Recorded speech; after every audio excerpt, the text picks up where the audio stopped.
गर्मी के दिन थे। बादशाह ने उसी फाल्गुन में सलीमा से नई शादी की थी। सल्तनत के सब झंझटों से दूर रहकर नई दुल्हन के साथ प्रेम और आनंद की कलोले करने वह सलीमा को लेकर कश्मीर के दौलत खाने में चले आए थे। रात दूध में नहा रही थी। दूर के पहाड़ों की चोटियाँ बर्फ से सफ़ेद होकर चांदनी में बाहर दिखा रही थी। आराम बाग के महलों के नीचे पहाड़ी नदी बल खाकर बह रही थी। मोती महल के एक कमरे में समाधान जल रहा था और उसकी खुली खिड़की के पास बैठी सलीमा रात का सौंदर्य निहार रही थी। खुले हुए बाल उसकी फिरोजी रंग की ओढ़नी पर खेल रहे थे। चिकन के काम से सजी और मोतियों से गूंथी हुई उस फिरोजी रंग की ओढ़नी पर कसी हुई कमखाब की कुर्ती और पन्नों की कमरपेटी पर अंगूर के बराबर बड़े मोतियों की माला झूम रही थी। सलीमा का रंग भी मोती के समान था। उसकी देह की गठन निराली थी, संगमरमर के समान। पैरों में जरी के काम के जूते पड़े थे, जिन पर दो हीरे धक धक चमक रहे थे। कमरे में एक कीमती ईरानी कालीन का फर्श बिछा था, जो पैर लगते ही हाथ भर धंस जाता था। सुगंधित मसालों से बने हुए समाधान जल रहे थे। कमरे में 4 पूरे कद के आईने लगे थे। संगमरमर के आधारों पर सोने चांदी के फूलदानों में ताज़े फूलों के गुलदस्ते रखे थे। दीवारों और दरवाज़ों पर चतुराई से गूंथी हुई नाग केसर और चंपे की मालाएं झूल रही थी, जिनकी सुगंध से कमरा महक रहा था। कमरे में अनगिनत बहुमूल्य कारीगरों की देश विदेश की वस्तुएं करीने से सजी हुई थी। बादशाह 2 दिन से शिकार को गए थे। आज इतनी रात हो गई, अभी तक नहीं आए। सलीमा चांदनी में दूर तक आंखें बिछाए सवारों की गर्द देखती रही। आखिर उससे न रहा गया। वह खिड़की से उठकर अनमनी सी होकर मसनद पर आ बैठी।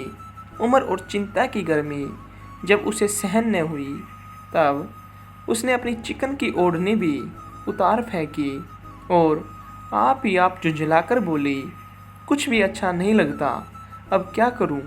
इसके बाद उसने पास रखी बीन उठा ली, 2-4 उंगली चलाई, मगर सब्र न मिला।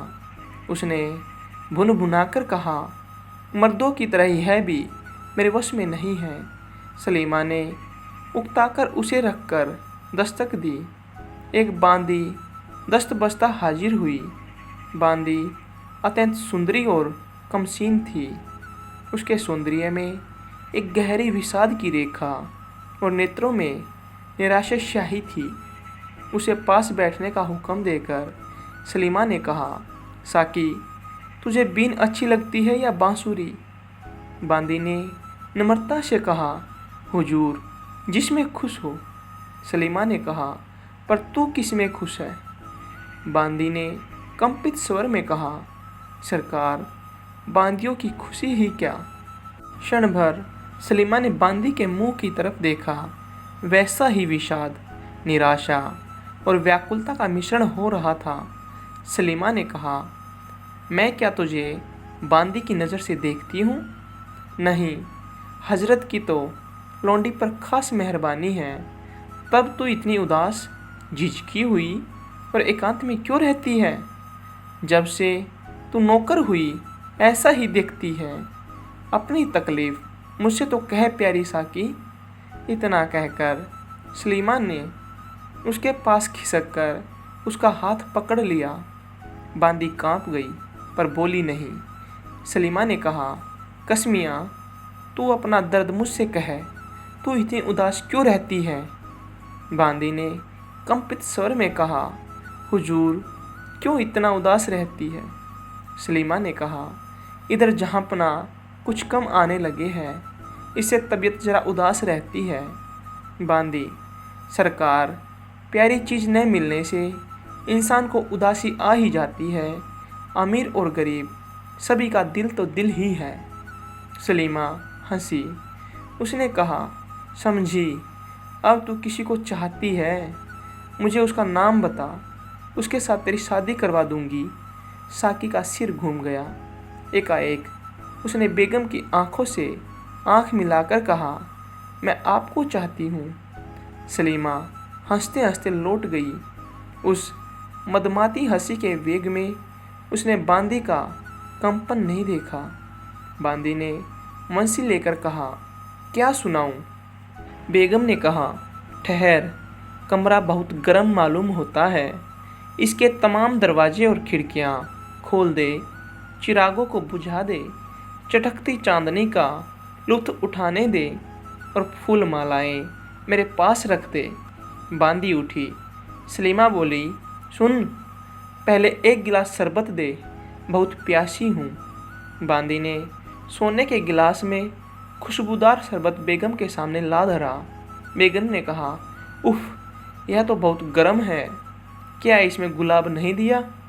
बांदी ने नम्रता से कहा, दिया तो है सरकार। अच्छा, इसमें थोड़ा सा इस्तबगोल और मिला। साकी गिलास लेकर दूसरे कमरे में चली गई। इस्तबगोल मिलाया और भी एक चीज़ मिलाई। फिर उसने सुवासित मदिरा का पात्र बेगम के सामने ला धरा। एक ही सांस में उसे पीकर बेगम ने कहा, अच्छा, अब सुना, तूने कहा कि मुझे प्यार करती है, सुना कोई प्यार का गाना सुना। इतना कह और गिलास को गलीचे पर लुढ़काकर मदमाती मसनद पर खुद लुढ़क गई और रस भरे नेत्रों से साकी की ओर देखने लगी। साकी ने वंशी का सुर मिलाकर गाना शुरू किया, दुखुआ मैं कासे कहूँ मोरी सजनी। बहुत दूर तक साकी की वंशी और कंठ ध्वनि कमरे में घूम घूम कर रोती रही। धीरे धीरे साकी खुद रोने लगी। सलीमा मदिरा और यौवन के नशे में होकर झूमने लगी। गीत खत्म करके साकी ने देखा, सलीमा बेसुध पड़ी है। शराब की तेजी से उसके गाल एकदम सुर्ख हो गए हैं और तांबुल राग रंजित होठ रह रहकर फड़क रहे हैं। सांस की सुगंध से कमरा महक रहा है, जैसे मंद पवन से कोमल पत्ती कांपने लगती है। उसी प्रकार सलीमा का वक्षस्थल धीरे धीरे कांप रहा है। प्रश्नवेद की बूंदें पलाट पर दीपक के उज्जवल प्रकाश में मोतियों की तरह चमक रही है। वंशी रखकर साकी क्षण भर बेगम के पास आकर खड़ी हुई। उसका शरीर कांपा, आंखें जलने लगी, कंठ सूख गया।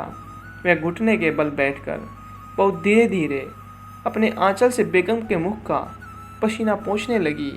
इसके बाद उसे झुककर बेगम का मुंह चूम लिया।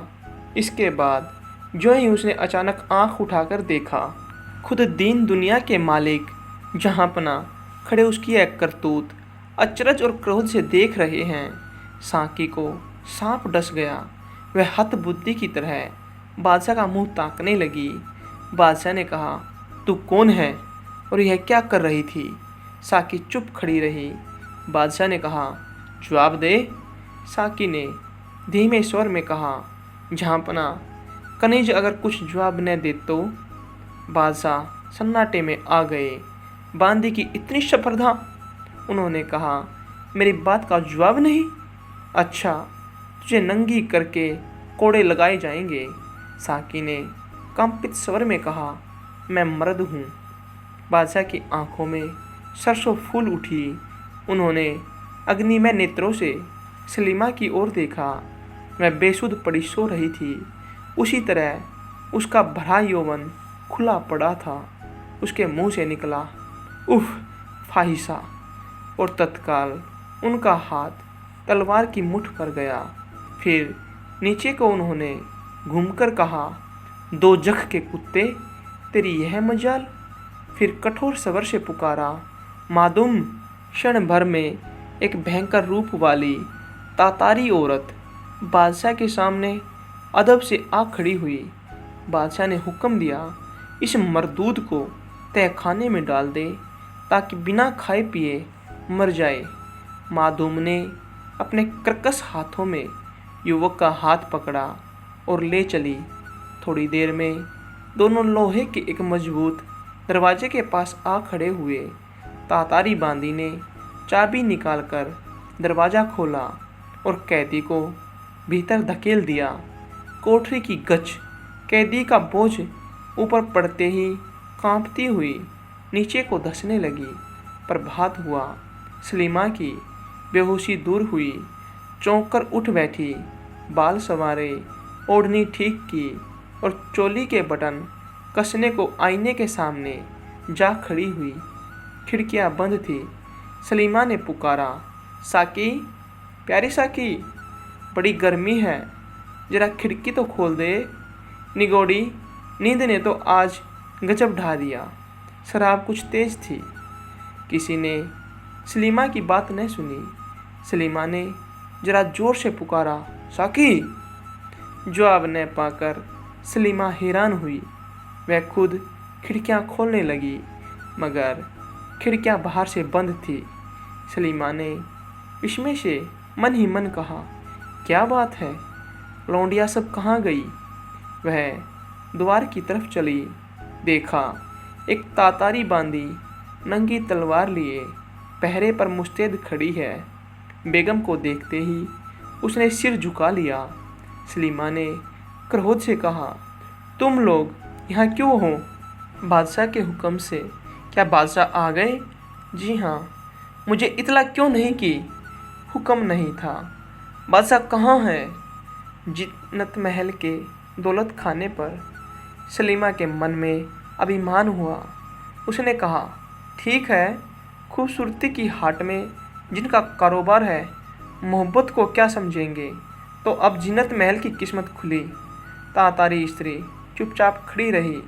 सलीमा फिर बोली, मेरी साकी कहाँ है? कैद में। क्यों? जहाँपना का हुक्म था। उसका कसूर क्या था? मैं अर्ज नहीं कर सकती। कैद खाने की चाबी मुझे दे, मैं अभी उसे छुड़ाती हूँ। आपको अपने कमरे से बाहर जाने का हुक्म नहीं है, तब क्या मैं भी कैद हूँ? जी हाँ। सलीमा की आंखों में आंसू भर आए। वह लौटकर मसनद पर पड़ गई और फूट फूट कर रोने लगी। कुछ ठहर कर उसने एक खत लिखा, हुजूर, मेरा कसूर माफ़ फरमावे। दिन भर की थकी होने से ऐसी बेसुध सो गई कि हुजूर के इस्तकबाल में हाजिर न रह सकी और मेरी उस प्यारी लोंडी की भी जान बख्शी जाए। हुजूर के दौलत खाने में लौट आने की इतला मुझे वाजिब तौर पर न देकर बेशक भारी कसूर किया है, मगर वह नई, कमसीन, गरीब और दुखिया है। कनीज सलीमा। चिट्ठी बादशाह के पास भेज दी गई। बादशाह की तबीयत बहुत नासाज थी। तमाम हिंदुस्तान के बादशाह की औरत फाहिशा निकले। बादशाह अपनी आंखों से परपुरुष को उसका मुंह चूमते देख चुके थे। वह गुस्से से तिलमिला रहे थे और गम गलत करने को अंधाधुंध शराब पी रहे थे। जिन्नत महल मौका देखकर सोतियाडाह का बुखार निकाल रही थी। तातारी बांदी को देखकर बादशाह ने आग बबूला होकर कहा, क्या लाई हो? बांदी ने दस्त बस्ता अर्ज की, खुदाबंद, सलीमा बीबी की अर्जी है। बादशाह ने गुस्से से होंठ चबाकर कहा, उससे कह दे कि मर जाए। इसके बाद खत में एक ठोकर मारकर उन्होंने उधर से मुंह फेर लिया। बांदी लौट आई। बादशाह का जवाब सुनकर सलीमा धरती पर बैठ गई। उसने बांदी को बाहर जाने का हुक्म दिया और दरवाज़ा बंद करके फूट फूट कर रोई। घंटों बीत गए। दिन छिपने लगा। सलीमा ने कहा, हाय, बादशाहों की बेगम होना भी बदनसीबी है। इंतजारी करते करते आँख फूट जाए, मिन्नतें करते करते ज़बान घिस जाए, अदब करते करते जिस्म के टुकड़े टुकड़े हो जाए। फिर भी इतनी सी बात पर कि मैं जरा सो गई, उनके आने पर जाग न सकी। इतनी सजा, इतनी बेइज्जती। तब मैं बेगम क्या हुई, जिन्नत और बांदिया सुनेगी तो क्या कहेगी। इस बेइज्जती के बाद मुंह दिखाने लायक कहाँ रही। अब तो मरना ही ठीक है। अफसोस मैं किसी गरीब की औरत क्यों न हुई। धीरे धीरे स्त्रीत्व का तेज उसकी आत्मा में उदय हुआ। गर्व और दृढ़ प्रतिज्ञा के चिन्ह उसके नेत्रों में छा गए। वह सांपनी की तरह चपेट खाकर उठ खड़ी हुई। उसने एक और खत लिखा।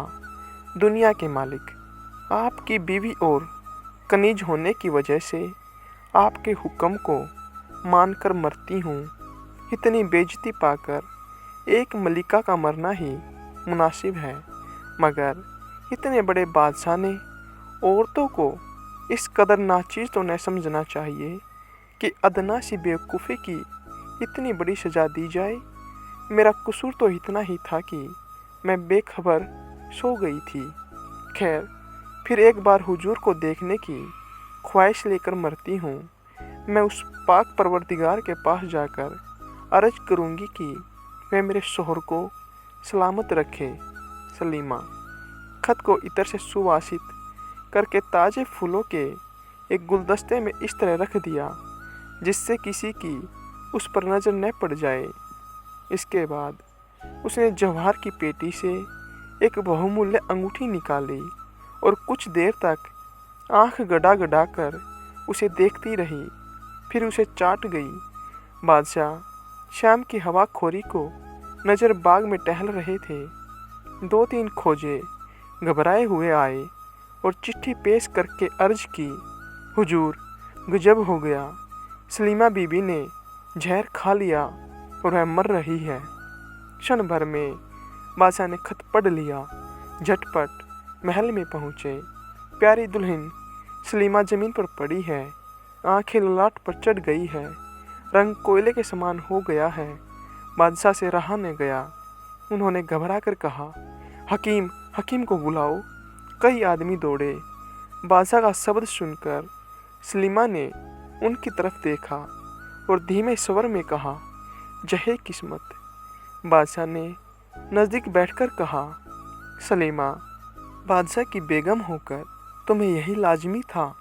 सलीमा ने कष्ट से कहा, हुजूर, मेरा कसूर मामूली था। बादशाह ने कड़े स्वर में कहा, बदनसीब। शाही जनान खाने में मर्द को भेष बदल कर रखना मामूली कसूर समझती है। कानों पर यकीन कभी न करता, मगर आँखों देखी को झूठ मान लूँ। जैसे हजारों बिच्छुओं के एक साथ डंक मारने से आदमी तड़पता है, उसी तरह तड़प कर सलीमा ने कहा, क्या? बादशाह डरकर पीछे हट गए। उन्होंने कहा, सच कहो, इस वक्त तुम खुदा की राह पर हो। यह जवान कौन था?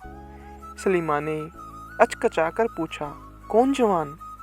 बादशाह ने गुस्से से कहा, जिसे तुमने साकी बनाकर अपने पास रखा था। सलीमा ने घबरा कर कहा, हाय, क्या वह मर्द है?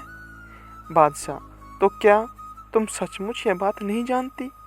सलीमा के मुंह से निकला, या खुदा। फिर उसके नेत्रों से आंसू बहने लगे। वह सब मामला समझ गई। कुछ देर बाद बोली, खाविंद, तब तो कुछ शिकायत ही नहीं। इस कसूर की तो यही सज़ा मुनासिब थी। मेरी बदगुमानी माफ़ फरमाई जाए। मैं अल्लाह के नाम पर पड़ी कहती हूँ, मुझे इस बात का कुछ भी पता नहीं है। बादशाह का गला भर आया। उन्होंने कहा, तो प्यारी सलीमा, तुम बेकसूर ही चली। बादशाह रोने लगे। सलीमा ने उनका हाथ पकड़कर अपनी छाती पर रखकर कहा, मालिक मेरे, जिसकी उम्मीद न थी, मरते वक्त वह मज़ा मिल गया। कहा सुना माफ़ हो। एक अर्ज लौंडी की मंजूर हो। बादशाह ने कहा, जल्दी कहो सलीमा। सलीमा ने साहस से कहा, उस जवान को माफ़ कर देना। इसके बाद सलीमा की आंखों से आंसू बह चले और थोड़ी ही देर में ठंडी हो गई। बादशाह ने घुटनों के बल बैठकर उसका ललाट चूमा और फिर बालक की तरह रोने लगा। गजब के अंधेरे और सर्दी में युवक भूखा प्यासा पड़ा था। एकाएक घोर चित्कार करके किवाड़ खुले। प्रकाश के साथ ही एक गंभीर शब्द तहखाने में भर गया। बदनसीब नौजवान, क्या होश हवास में है? युवक ने तीव्र स्वर से पूछा। कौन? जवाब मिला, बादशाह। युवक ने कुछ भी अदब किए बिना कहा, यह जगह बादशाहों के लायक नहीं है। क्यों तशरीफ़ लाए हैं? तुम्हारी कैफियत नहीं सुनी थी, उसे सुनने आया हूँ। कुछ देर चुप रहकर युवक ने कहा, सिर्फ सलीमा को झूठी बदनामी से बचाने के लिए कैफियत देता हूँ। सुनिए, सलीमा जब बच्ची थी मैं उसके बाप का नौकर था, तभी से मैं उसे प्यार करता था। सलीमा भी प्यार करती थी, पर वह बचपन का प्यार था। उम्र होने पर सलीमा पर्दे में रहने लगी और फिर वह शहंशाह की बेगम हुई, मगर मैं उसे भूल न सका। 5 साल तक पागल की तरह भटकता रहा। अंत में भेष बदलकर बांदी की नौकरी कर ली। सिर्फ उसे देखते रहने और खिदमत करके दिन गुजार देने का इरादा था। उस दिन उज्ज्वल चांदनी, सुगंधित पुष्प राशि, शराब की उत्तेजना और एकांत ने मुझे बेबस कर दिया। उसके बाद मैंने आंचल से उसके मुख का पसीना पोंछा और मुंह चूम लिया। मैं इतना ही खतावार हूँ। सलीमा इसकी बाबत कुछ भी नहीं जानती। बादशाह कुछ देर चुपचाप खड़े रहे। उसके बाद वह दरवाज़ा बंद किए बिना ही धीरे धीरे चले गए। सलीमा की मृत्यु को 10 दिन बीत गए। बादशाह सलीमा के कमरे में ही दिन रात रहते हैं। सामने नदी के उस पार पेड़ों के झुरमुट में सलीमा की सफ़ेद कब्र बनी है। जिस खिड़की के पास सलीमा बैठी दिन रात बादशाह की प्रतीक्षा करती थी, उसी खिड़की में उसी चौकी पर बैठे हुए बादशाह उसी तरह सलीमा की कब्र दिन रात देखा करते हैं। किसी को पास आने का हुक्म नहीं। जब आधी रात हो जाती है तो उस गंभीर रात्रि के सन्नाटे में एक मरम भेदनी गीत ध्वनि उठ खड़ी होती है। बादशाह साफ साफ सुनते हैं, कोई करुण कोमल स्वर में गा रहा है, दुख हुआ मैं कासे कहूँ मोरी सजनी।